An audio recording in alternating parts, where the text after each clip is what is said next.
पार्श्वनी शहराला काळ्या पाण्याची शिक्षा तर नाही ना? प्रभाग 13, 14, 15 मध्ये दूषित पाण्याचा पुरवठा, नागरिकांच्या आरोग्याचा प्रश्न ऐरणीवर. नगरपंचायत प्रशासनाने तातडीने लक्ष देण्याची मागणी.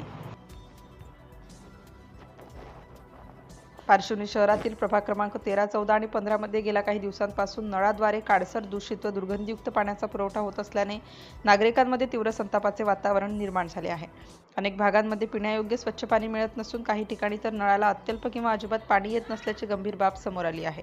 दूषित पाण्यामुळे नागरिकांच्या आरोग्याचा प्रश्न, काळ्या पाण्यामुळे पोटाचे विकार, कावीळ, डायरिया, त्वचारोग तसेच जलजन्य आजारांचा धोका वाढला असल्याची भीती नागरिक व्यक्त करत आहेत.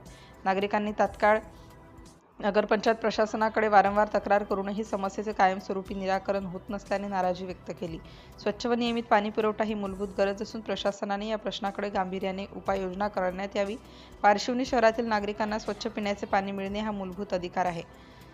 स्वच्छ पाणी पुरवठा सुनिश्चित करणे गरजेचे आहे, अन्यथा नागरिकांच्या रोषाला सामोरे जावे लागेल, असे मत नगरसेवक रुबिना बाघाडे, बबिता बर्वे, प्रभा कापसे, शुभांगी तरार, सामाजिक कार्यकर्ता सलीम बाघाडे, रवींद्र तरारसह शहरवासियांनी केलेले आहे.